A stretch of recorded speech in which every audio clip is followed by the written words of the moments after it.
Hello, good afternoon, everyone, and welcome to session 3D, Practical Product Management for Professional Association Publishers. It's quite a mouthful. And I'm really pleased to be moderating this session. We've got a great panel today. And as we were coming up with the idea for this session, we were talking about ways in which associations really rely on their publishing revenue to support their mission, but more recently, we've gotten more into product management, product development, and ongoing product marketing. And so what we decided to do is put together this session around product management with a focus on associations. I think these principles would apply in any situation, but particularly when you are shepherding funds and raising revenue to support your organization. And so we're going to talk about what do we mean by product management, why does it matter, how you can do it, so we're going to get into some tactical, and then what you do next in terms of marketing. So I'm pleased to welcome Matt Hurst from the CFA Institute, Mark Seegers from Geoscience World, Paul G. from the JAMA Network, and Laurie Carlin from Delta Think. So we're going to start off with Matt. So hi everyone, I'm Matt Hurst. I'm Director of Research Products and Marketing at CFA Institute. I've been in product management or sort of product management adjacent roles for about the last decade.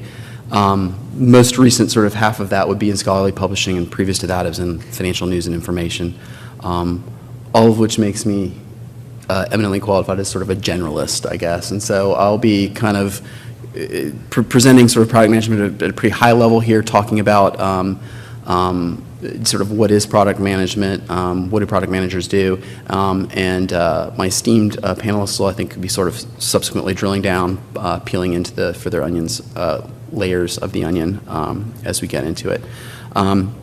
So as sort of a tip of the cap to Raymond Carver, I guess I titled it, what do we talk about? We talk about product management.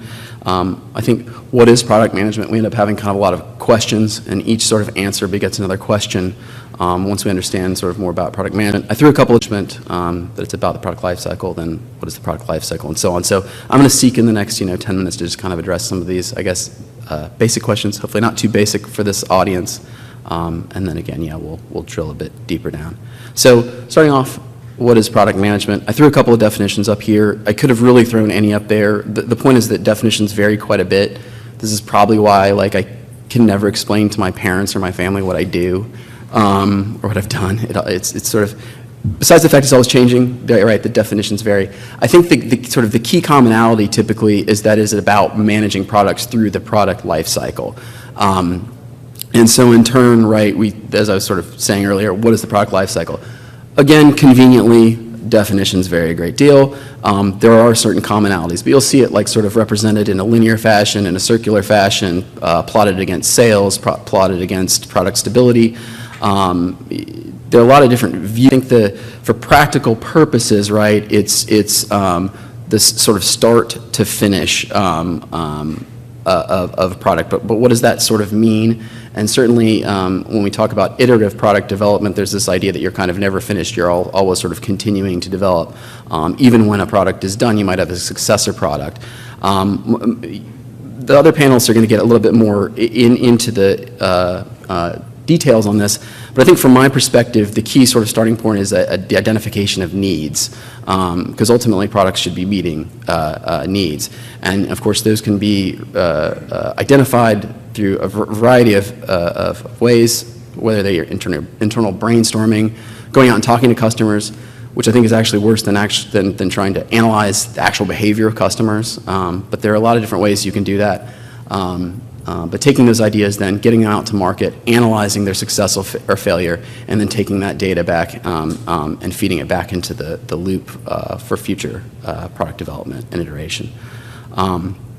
The big thing, though, is why does product management matter? Because I think at a certain level we think, we understand our industry, we understand our customers, we have good ideas, so why do we need to kind of do product management? And I want to just emphasize that product management is a practice. And when practiced properly, it really ensures that you're actually creating the right product for your customers. And I would emphasize that I think that, when we talk about products and customers here, again, I'm sort of the 10,000-foot view before we drill down further with the panel. I think it's important to say that sort of we look at products very broadly. I'm not just saying if, a physical journal or a software application, particularly these days, software application, but that we look at that sort of definition very broadly, as well as customers, because you can have internal customers, you can have members, you can have practitioners, researchers, et cetera. And so when we then talk about member associations, learned societies, scholarly publishing, or publishers, it's really about sort of supporting the mission and managing that return on mission by making sure you have the right products. And a couple things I want to sort of emphasize here is that it's aligning the product with not only sort of the market needs, but with the mission of the organization. And that's where the return on mission comes in a big way. And I think another piece that I would like to emphasize is that it reduces the risk of product failure.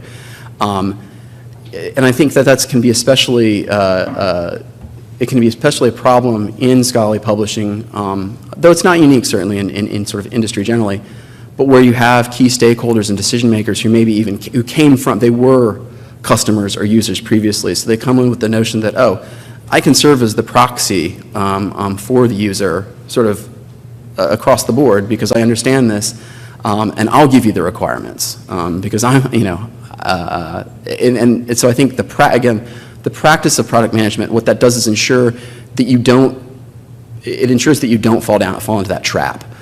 You certainly would take those requirements, take those ideas, but you need to vet them and validate them and look at other users, not just those stakeholders who believe that they're sort of the archetypal user.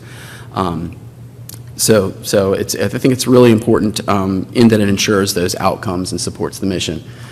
So, like full disclosure, I pulled this down from, with some changes from a site. I have a source link on here that you can look into. I don't entirely agree with it, all of it, but I think the key point, which is sort of in the Venn diagram, is that the role of the product manager, which is why it's sort of can be difficult to explain what you do, or if you're a product manager, or the value of product management is because it's this sort of interconnective tissue between all these like critical components of the organization.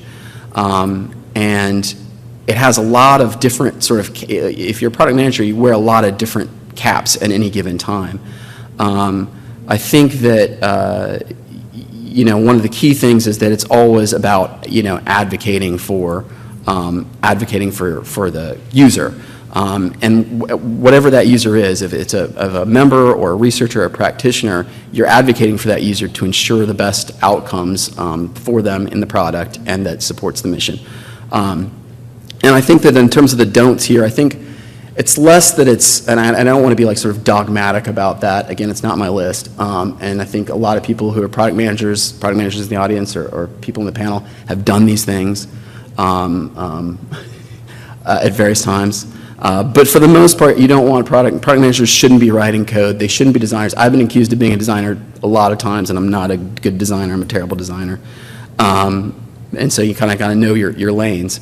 But there are a lot of different pieces that you do. You have to take requirements. You have to translate business requirements. Help the team translate business requirements into functional requirements. You have to understand end users. You have to define what the problems are and the needs are, and then sort of translate that into value propositions, and ultimately be kind of the product evangelist and the customer advocate in the organization. So how do product managers then get things done? How do they do these things? It's all about process, and the example here is sort of an Agile Scrum development process. It's just really provided as an example. The point being that it sort of shows that we have the product manager essentially taking those requirements, translating them into sort of a work backlog that they can groom and refine and prioritize and ultimately take to market in sort of an iterative process. So it is a process. I think the key for a lot of publishers and for organizations is to figure out sort of what are important parts of the process and what's a process that's going to fit both culturally and financially for you.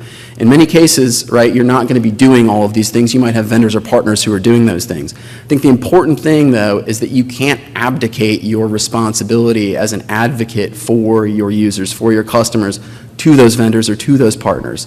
So you still need to be playing a role in that, and you need to be serving in that function with your partners and with your vendors. So sort of finally, and again, I think we're going to get more into how do you do this. I just wanted to sort of, again, some sort of high-level notions about how you do it and what I think is important.